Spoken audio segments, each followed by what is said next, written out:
Martial. They're going for the fifth. And Rashford gets his hat-trick, and there is the 5. But 3 for substitute Marcus Rashford. That's a leaf out of Solskjaer's own book as a player.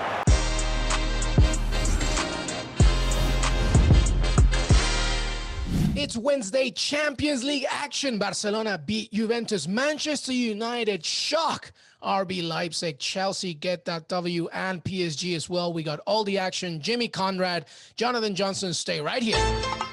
Another crazy evening in the Champions League. Jimmy Conrad, my man, Jimmy Conrad. We got so much action to talk about. Barcelona win against Juventus. United against Leipzig. I guess Julian Nagelsmann should never wear that suit again. We got Jimmy. Jimmy, how are you, bud? Yeah, I'm doing great. Some amazing games and some crazy scorelines today. Crazy. All right, let's begin with the obvious one, Barcelona against Juventus at Juventus. Many thought, we'll see what happens with that Ronaldo. It got a little slow, but, the game got going and Barcelona wins 2-0. How did you see it? Dude, it was wide open right from the get-go. I was like, what? I thought Juventus was known for the Catenaccio, and because no Cristiano Ronaldo, they're going to stack 2 lines of 4 and really box Messi in.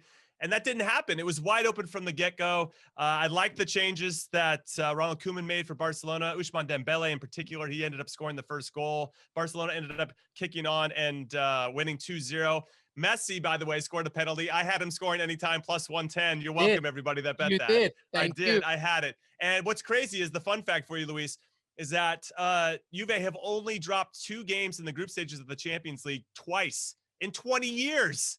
So this is their 3rd loss in 20 years in the group stages, at home, that is. And that's a crazy feat for Barcelona, especially because they were in some turmoil following El Clasico. Well, shout out to the unluckiest player in the world right now, Alvaro Morata. He had a goal disallowed this past weekend. He had 3 today. Unbelievable. I mean, obviously, I think the first one, the handball, yes, but the one that was like offside. I mean, Mason Greenwood got a goal against United that wasn't offside, so I don't know, but he got very lucky. But regardless, Jimmy, here's the problem I see in this game. Barcelona, I think, deserved to win it. Much better in possession, much better going forward. But I don't know what Pirlo wants. I don't know their formation. I don't know their strategy. I understand when they go forward, they kind of want to obviously focus on Dybala pushing towards Morata. But with all the fact that they have one of the best center midfielders the game has ever seen as a manager, it's weird to me that he doesn't use them enough, or at least I see gaping holes in the midfield. And that's what I found in this game. How did you make of it, especially from Juventus's side? Yeah, I'm looking at their lineup right now, and all things considered, I don't have too many problems with it. My only issue is that it's a different lineup than they've used before. They continue to change their lineups. They continue to mix and match. So he's trying to be this, this mad scientist trying to find the right connection, but the players are trying to figure out where they're supposed to move. Who am I playing with this game? And yes, I know these guys are top professionals. They get paid a lot of money to be good at this right away, but it takes time to build that rapport and to understand how people are going to move in different situations. And when you're trying to mark somebody like a Messi, who is impossible to mark, and you need people more than just one to really negate what he brings to the table, communication is key. And if you're used to one person stepping in and doing something, let's say it from a defensive perspective, and that's not happening this time around, it just opens up gaps that you're not used to. And then it's really hard to transition as well, because you're like, wait, when I win the ball, why isn't he standing where that other player used to stand? And so there's these little things and these nuances. And I thought Barcelona did an excellent job of keeping the ball and staying patient and creating the spaces and looking for those triangles. And as the game wore on and more of the Morata chances didn't count, you could see it kind of dishearten Juve a little bit. And yeah, I know it sounds like, well, these guys, again, they should be able to play through some disappointment. They should be able to play through that. But they're human beings like the rest of us. And if things aren't going their way that day, sometimes it's hard to shake it if you're not all collectively working and rowing the boat in the same direction.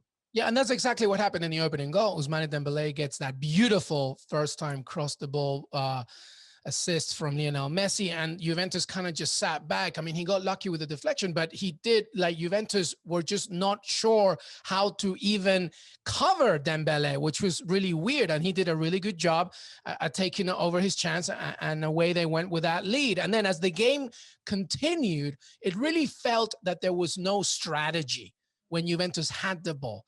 you know, Chiesa is so talented, but it seemed very individualistic, like in terms of like what he wanted to achieve. Morata was trying to do everything he can. Granted, 3 goals disallowed, but still, it just wasn't enough. And when you're playing at home, I understand that you're playing Messi in Barcelona. I feel that you need to take more of a stamp on the game. And to your point, that's not going to happen when you consistently offer inconsistency in your starting formation. I mean, I think it was a mistake to, like, Arthur Miller didn't start, Aaron Ramsey didn't even play, Weston McKennie came late. It was just weird.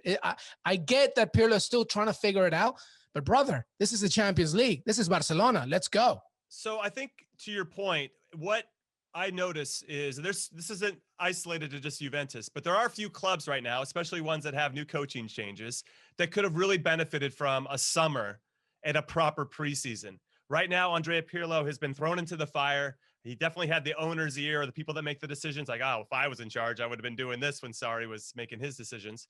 He got the responsibility, and now he's got to figure it out. And now he's got to answer these questions that they're probably having of him. Like, why doesn't this look better? You said all these things when you weren't coaching. Now you're coaching, and you can't make the changes that you said that you could make. So there's going to be a little, I mean, I'm interested to see how this ends up playing out. I think they'll give him the full season for sure. But how long is it going to take him to find that? And he's got a lot of options at his disposal. Chiesa, was he a needed buy? I'd rather have just given more minutes to Dybala, who I guess he's got to stay healthy. But there's a lot of questions there. And on the flip side, I'm pretty happy with Barcelona. I love that Griezmann got the opportunity to start in that false nine. He doesn't look confident to me right now. He had a couple good opportunities. One hit the post. Then he had another one where Griezmann maybe a couple seasons ago would have buried it for sure in the top corner. So I feel like he's a little unsure of himself, which makes sense given the situation. But he dug his own hole there, right? Criticizing Ronald Koeman a little bit earlier. I do like, though, that despite the fact that Araujo went out, by the way, with an injury, so they moved De Jong back at center back. So, like, essentially, if Juve can't score that situation, what the hell is going on with their attack? Busquets ended up coming in and holding it down at CDM. And because they're so good on the ball, these guys, I mean, their best defense is just keeping the ball. Possession is their best defense. Yeah, absolutely. I mean, listen, like, it was a good response after losing El Clásico and going away at Juventus and getting 3 points, which is the most important thing. And now Barcelona are 2 for 2. And listen, the last point about Juventus, they went away at Dynamo Kiev, and Pirlo's formation was much more, sort of organized. Morata, Ramsey right behind him, Rabiot and Betancourt like holding down, and Chiesa and Kulusevski acting like more conventional wingers. And I feel that could have helped them more today. Having said that, it's over. Barcelona win 2-0. And, it's going to be tough, but Juventus probably will pick itself up after, Ronaldo comes back and everything. Okay, let's talk about the next game. Ole Gunnar Solskjaer, I'm sorry. Do I need to write you a letter? Send you I don't know, I'll DM you on Instagram. I'm really sorry. Here we were before PSG. I said PSG was just going to take advantage, redemption, blah, blah, blah. It didn't happen. RB Leipzig, you were in this too, Jimmy. We said, listen, Nagelsmann's going to come in and he's going to completely outdo you tactically. Oh my God. 4-0 against RB Leipzig. No, 5-0. 5-0 against RB Leipzig. That's right. Anthony Martial scores the penalty at the very end. Marcus Rashford, MBE, to all you peasants. 3 goals, a hat trick with Mason Greenwood. He came on as a super sub. He came on in the 63rd minute. And he just said, never, ever put me on the bench again. Unbelievable. 5-0. Julian Nagelsmann, never wear that suit again, brother. Never, because this is what's going to happen. Unbelievable. Unbelievable. What'd you make of it?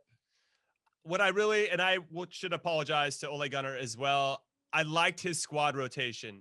I liked that he took a chance. He left Fernandes on the bench. He left Rashford on the bench. Cavani's on the bench. McTominay, who had been doing very well next to Fred in the double pivot. And he ended up going with a 4-1-2-1-2. And Matic was sitting in there a little bit, or Fred. And then you had Matic and Pogba right above him. And then you had Van de Beek underneath as well with Martial and Greenwood. I mean, they looked fresh. They looked ready to go. I watched the first 5, 10, 15 minutes specifically, and I love their energy. And it seemed like all the players that maybe hadn't got minutes were very hungry to prove that they deserved to have minutes. Van der Beek, I think, looked a little bit out of place. Maybe he was playing a little bit higher than normal, but I like him in midfield. I still think he makes good decisions on the ball. I think he helps support the play really well. He knows when to slow it. He's a rhythm guy, right? Same with Bruno Fernandes. I like when he's on the field too with Van der Beek and Mata. the way that they establish the rhythm is really cool. But I love what I saw from United today. And then obviously Rashford, as you said, came on and started flexing on everybody. And I didn't really mind RB Leipzig's tactics. I just thought that they got caught by surprise. And it seemed like Nagelsmann, excuse me, had an idea of like Rashford was definitely going to start and probably had different ways of how they were going to break down this double pivot, and how, because Manchester United had been so defensive over the last few weeks, that they were going to probably see something similar. And it wasn't like that at all. And they went after him a little bit and set up in a way that really countered RB Leipzig.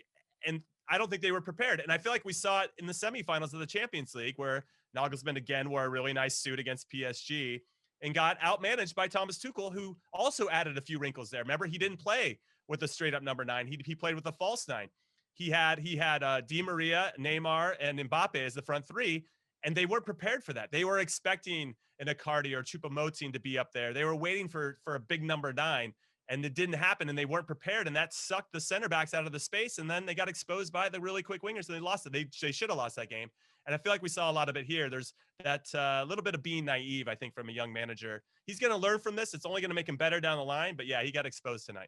Take nothing away from individual talent too, as well. I think, Dayot Upamecano is a great player, but Marcus Rashford showed him off today. It was unbelievable. But I also like the diamond midfield for Manchester United that started Matic and then Fred and Pogba with Van der Beek right in front of him. I think that adds a lot of composure and the ability and the freedom for Paul Pogba to do his thing, which is what happened when he assisted Mason Greenwood. But a tremendous victory, my friend, 5-0, and now 2 wins for 2. And they look ahead to Istanbul Besiktas as, we can take 3 for 3 here, right? Anything else from this game or any other game? JJ, Jonathan Johnson, will join us in a second, obviously, to break down PSG and others. But anything else that you looked at, because we know you have to go soon. Anything that you saw that you thought, let's talk about it. Well, I nailed my first 2 bets, which was Rashford getting over 1 shot on goal. So tapping myself on the back for that. And then also Messi scoring anytime. So I was there. Erling Haaland ended up scoring for Dortmund. It took them pretty late to get that result, but he ended up scoring. I thought that their opponent was going to score as well. I don't think that ended up happening because we're taping it here right at the end of all these games. But I did like Sevilla doing the business against Rennes. I thought that the goal by Luke de Jong, if you guys haven't seen it yet, just a well-executed ball going wide, Sevilla knowing exactly what to do when that happens, and the good one runs. Touch, boom. When you watch this goal, and I encourage everybody at home to watch it, players, coaches, just fans of the game, watch Luke de Jong, his recognition to get into a good spot to be right where the ball should be, because they could both recognize where that space was. The center back is just caught ball watching. He got caught, and oh my God, he was too late at that point. And it's just Sevilla to perfection. And they're so good in Europe. And that was another example of that. So yeah, great games today. And I'm excited for match day 3. Absolutely. Jimmy Conrad, always with the analysis, always with the betting tips. And guess what? He's coming back tomorrow for a Halloween special as well. Jimmy, always good to have you, brother. And we'll see you soon. All right. Sounds good. Thanks. Welcome back, everybody. We welcome in now my man, JJ, Jonathan Johnson. JJ, how are you, man? Yeah, good. Thanks. And you? I'm good. Excited to chat to you about PSG. They got that win. It didn't look like at the very beginning Istanbul were a bit resilient. How did you see the game? Yeah, absolutely. I think resilience is the right word to describe Istanbul Başakşehir here. PSG found it tough going for most of the time, and then a couple of moments of magic. Kylian Mbappe and Moise Kean combining twice, giving them the 2 goals and getting them in 3 points. Big 3 points for PSG in terms of the way the group is panning out, particularly when you consider the United results as well, and the fact PSG have got to go to Leipzig next. But obviously a big dampener on that for PSG is the fact that Neymar came off in the first half injured. He's got an adductor issue, according to coach Thomas Tuchel. He'll undergo tests once PSG return to Paris, which is now going to be under lockdown after the French government announced new measures, which won't affect Ligue 1 and professional football being played in France, but will affect everybody else living in the country. And so obviously there's going to be a lot of eyes on Neymar's situation for the next couple of weeks, particularly as we're going into another international break where Brazil are going to be playing some important World Cup qualifiers. Yeah, absolutely. Another injury to Neymar. We'll see how long that one takes. But to your point, It was good for Moise Kean, who had a rough start with Everton on loan at PSG. He's doing well. He had some good goals this past weekend and now in the Champions League. So this is good for the team, I guess, right? Yeah, absolutely. I mean, I think one of the things that people forget with Moise Kean is just how young he is. He's still 20. I mean, the fact that he scored for PSG tonight makes him the youngest Italian Champions League debutant to score since Alessandro Del Piero. So Wow. he's got so far to go in his career, and he is a very talented player. And I think people forget that, considering how disastrous the spell was with Everton. I mean, my thinking about this was that it was very low risk for PSG to take Kean on loan. They do have an option to buy, which I think makes the deal that much better. But Kean, like Florenzi, I think that there was always more for PSG to gain than lose in this, and it's paying dividends for them right away. I think that Kean has stepped in when they've had issues trying to get Icardi on the pitch with his knee problem at the moment. He should return to training next week, but how long it's going to be before he'll be able to regularly start, we'll have to wait and see. And while Neymar and Mbappe are struggling to score in the Champions League, Kean has now stepped in and filled that void. So at this moment in time, it's a move that's really working out. And you've got Pereira as well, who's been brought in and can play in midfield. We discussed this in the preview, actually played in defence against Başakşehir, allowing Marquinhos to play in midfield. So, PSG already starting to show a little bit of depth, a bit of versatility with some of those players that arrived at the end of the transfer window. And Kean, headlining those guys right now.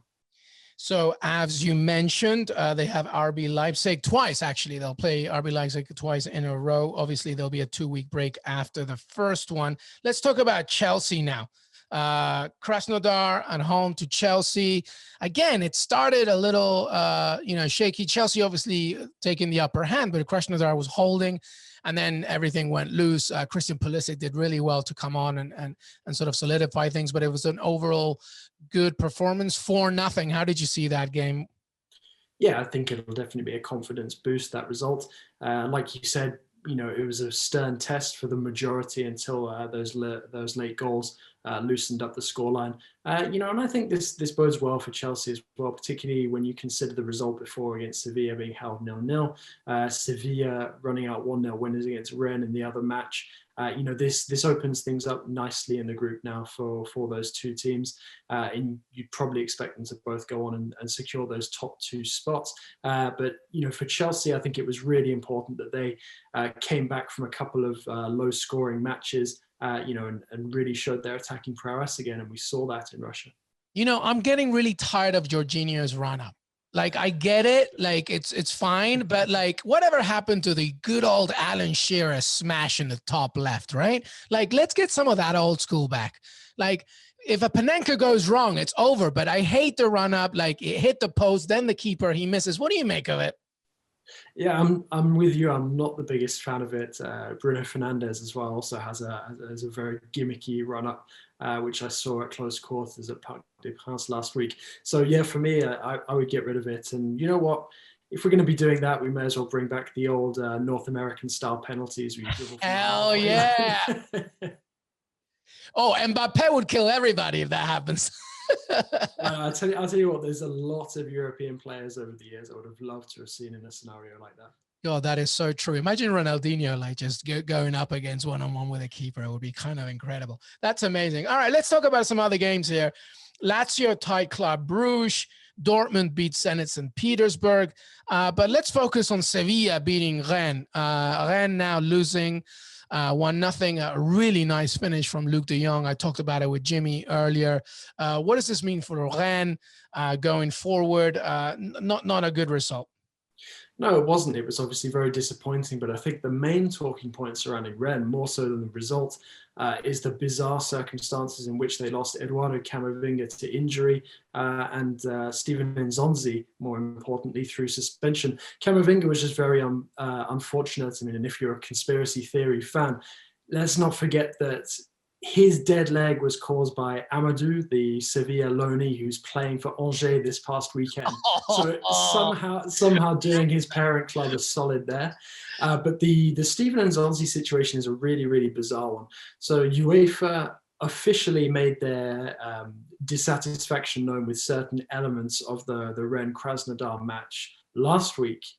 And then in the afternoon, before the Rennes players are supposed to travel to Seville on Tuesday, UEFA communicate to them that Steven Nzonzi's actually been handed a one-match suspension for kicking out of the bottle on his way to an anti-doping test. For me, this is a first. It's very, very bizarre.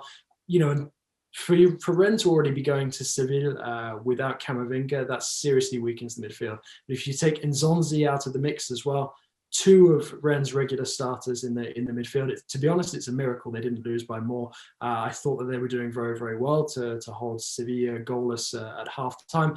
And unfortunately, they were undone by a moment of magic. Fantastic ball in, and like you said, lovely finish by De Jong, but very suspicious circumstances surrounding the absence of particularly Nzonzi. Yeah, that is crazy. That's a telenovela waiting to happen. But you're right. Sevilla could have won by more. They had 23 shots to Rennes 2, nearly 70% possession. The Steven Nzonzi thing is ridiculous. So what's going to happen now? You're going to completely monitor players outside of the pitch the whole time? I mean, I understand in discipline, but come on. Very weird, especially to come that late, no? Yeah, I absolutely agree. And I think Rennes, would be understandable if they were more up in arms than they are. I think they should be commended for getting on with things as well as they have. But, I think that they can feel hard done by. Fingers crossed for them from a French football point of view that they can recover and salvage something and make a fist of finishing third in the group. But obviously this puts them at a bit of a disadvantage. But like I said, a 1-0 defeat away at Sevilla, if you'd given Rennes that at the beginning of the group stage and said that they would have a chance to fight for other results elsewhere, they'd have taken it. I just think I'd be interested to know if the punishment would have been the same had it been a really big name player. Any of the guys that we mentioned earlier this evening, the likes of an Mbappe, the likes of a Neymar, a Messi, a Ronaldo, we'll cross that bridge when we come to it, I guess. Well, I think the answer is right there. There's no way that would have happened to play like that. Poor Steven Nzonzi, and now Rennes have to travel to Chelsea to try and see if they can get that win. Is there any other game here from tonight that you wanted to specifically talk about? We talked about Club Brugge tying with Lazio, Dortmund winning 2-0 against Zenit St. Petersburg. Anything that stands out? Yeah, well, I thought that the Club Brugge Lazio result was obviously going to be one of interest. There were so many absentees on the Lazio side. And it goes back to what we were saying in the preview, really, that the pressure was off of Lazio after getting that win over Dortmund. Dortmund came into their match with pressure on them to get the result. So I think that Lazio will probably come away from that one thinking, you know what, could have been a lot worse. Coming away with a point, 4 points from the two opening matches. We'll be quite happy with that. And I think it will suit Club Brugge as well, because I'm not sure they would have banked on taking all 3 points against Zenit in the opening round of matches. But this one was important for Dortmund to get the win. They left it late, but Sancho and Haaland goals, as you'd expect, two of their main men coming through for them in the end. And that takes a bit of the pressure off of them now after that disappointing early result. It was a pleasure speaking with Mats Hummels over the weekend. He was looking forward to that match. He said that it was, a must win for Dortmund. They really had to respond. And now they're looking to build on their away form for the remainder of the group stage. So I think that one will stand Dortmund in good stead moving forward. The other result actually that caught my eye was Ferencváros fighting back from 2 goals down at home to Dynamo Kiev, a club who's been away from the Champions League stage for so long, to come back and do that, especially with a superb finish from Tokmac as well. For me, Ferencváros was always going to be one of the really interesting storylines coming into this group stage, just because they've been out of the picture for so long. Obviously, things got a bit ugly for them at Camp Nou against Barcelona in the opening round. So for them to fight back in heroic circumstances against Dynamo Kiev, I think they'll take heart from that, and we'll see if they can make a fist of finishing third in the group. Well, Dynamo Kiev have won just one of their last 10 UEFA Champions League matches, so take that from what you will. Jonathan Johnson, always good to have you, my friend. I know that you're speaking to us from Paris. Get some sleep, brother, so we can get going here during the week. Man, how do you expect me to sleep with all of this excitement? So many great games, amazing goals. It's phenomenal. And guess what? Villa plays early on Saturday, so we're going to get that extra energy, right? Exactly. We're about to lose some listeners. JJ, thank you so much. Thanks a lot, my man. Hey, everybody, I want to thank Jonathan Johnson and Jimmy Conrad for joining me today. Make sure that you catch us on Apple Podcasts, Spotify, and Stitcher. And we'll see you next time as we give you our weekend recap, Europa recap, and so much more. We'll see you then.